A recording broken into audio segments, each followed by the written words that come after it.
Yeah, baby. You're doing good. Where's the cow? You can tell everybody.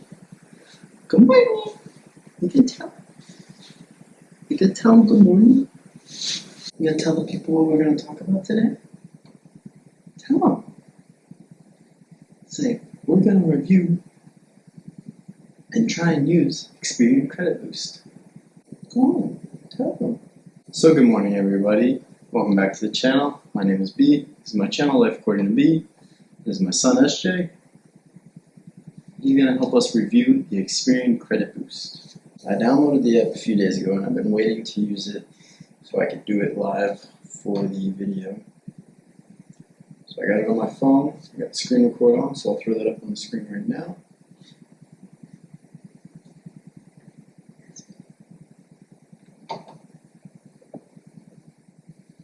I did it.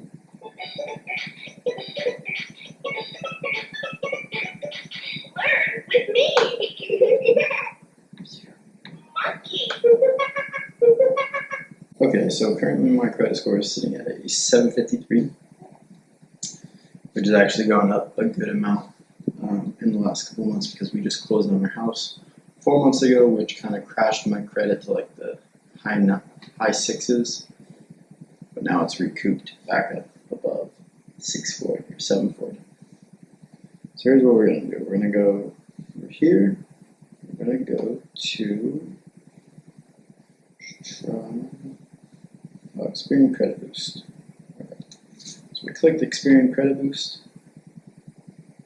We're going to boost for free. So I think the whole premise behind this boost is something that I've always, since I became an adult and got my first bill, and phone bills, utility bills, whatever it is, your rent, everything. If you neglect to pay that bill, they will notify the creditors, and your credit score will be impacted negatively. But unlike your credit card or loans, your mortgages, paying on those bills does not increase your credit score. So I believe the whole premise of this is that it will reference your good payment history on your utilities and your rent and your, well, not your mortgage is already counted, but your utilities, your rent, your phone bill, stuff like that, that they won't positively notify the creditors of, but they will negatively notify. So this one with, I know.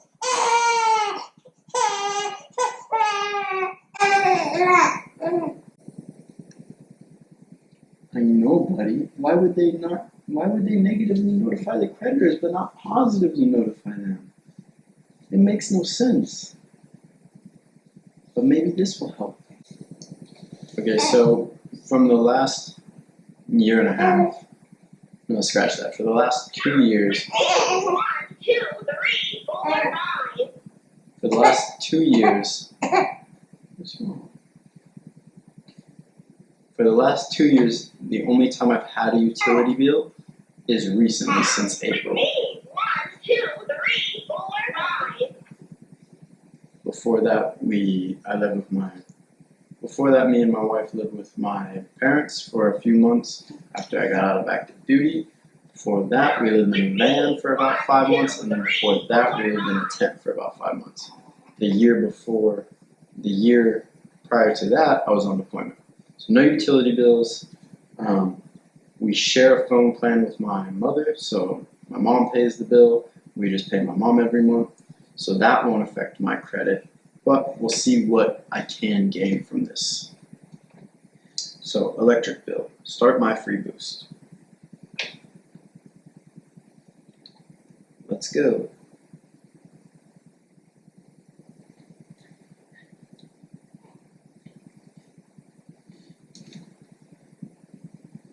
Okay, connect the bank accounts you use to pay bills. I know.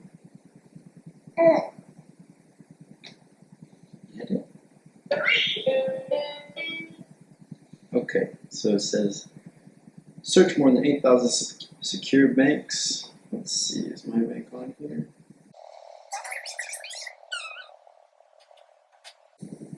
What are you looking at? Count with me. 1, 2, 3, 4, 5. So one thing I'm not sure how it's going to figure out is I am able, with my local utility company, to pay all of my bills through my credit card. I do this because I get the 1.5% cash back, and then I just pay the credit card immediately. I don't know if it will be able to link my credit card, which pays my bills, through this app. Okay, so it only popped up with the option to add my checking account, not my credit cards. I don't know if it's going to work very well, but... You kicking me?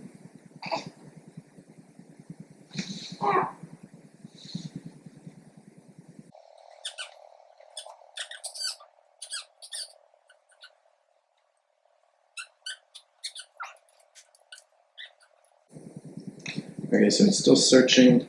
I really don't think it's going to find anything. The only bill I pay is the water bill from my checking account.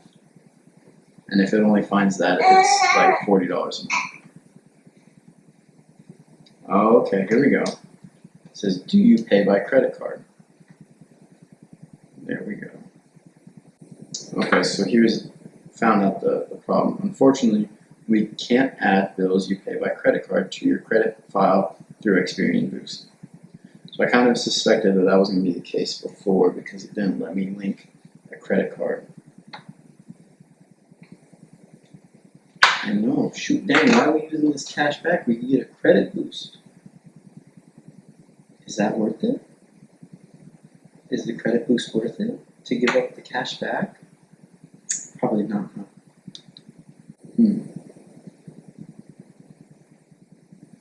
So what do we find out from this buddy? That one, that's an interesting light. And that two, the Experian Credit Boost does not work for everybody. Yeah, it doesn't.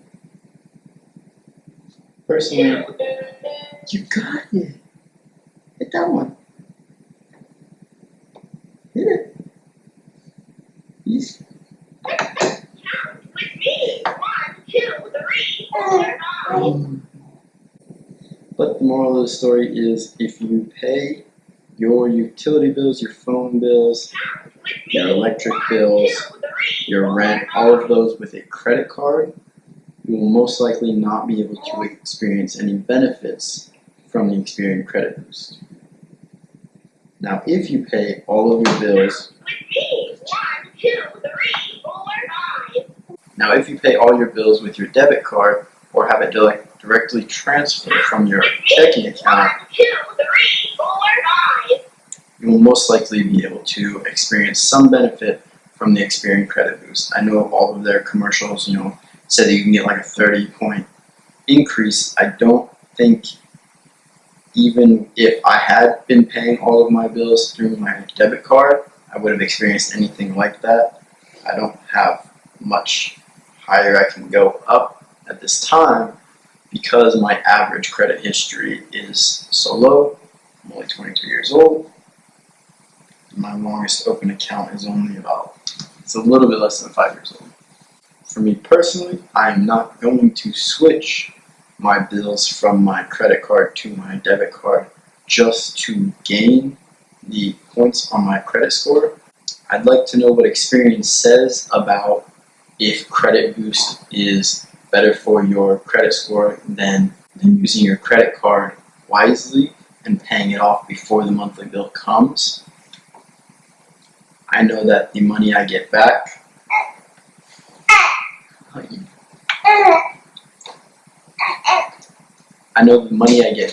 from my cashback card, to me, is worth more. Currently, we're averaging about $40 to $60 a month in cash back, and for me, that is far more worth it than a couple points on my credit score.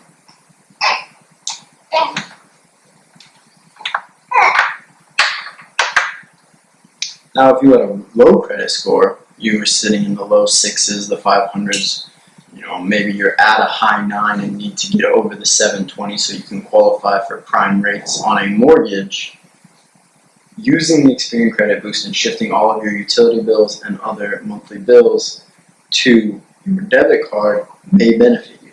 You may have to give up your cash back from utilizing your credit card and paying it off, but you will most likely save more money if you're talking about a mortgage from subprime rates to prime rates. On a $300,000 loan, which is a fairly average American loan nowadays, or a half a percentage will save you about $100 a month, or $36,000 over the course of a mortgage, if you take the full term to pay it off, which I would never recommend. He's so tired. So for today, that is all. I'm going to post this video up, and then we will return to our 100-hour workweek videos. It's just so much content and so much heavy editing that something like this was a little bit easier to get out to fulfill my 3 videos a week promise. So for now, we say goodbye, everybody.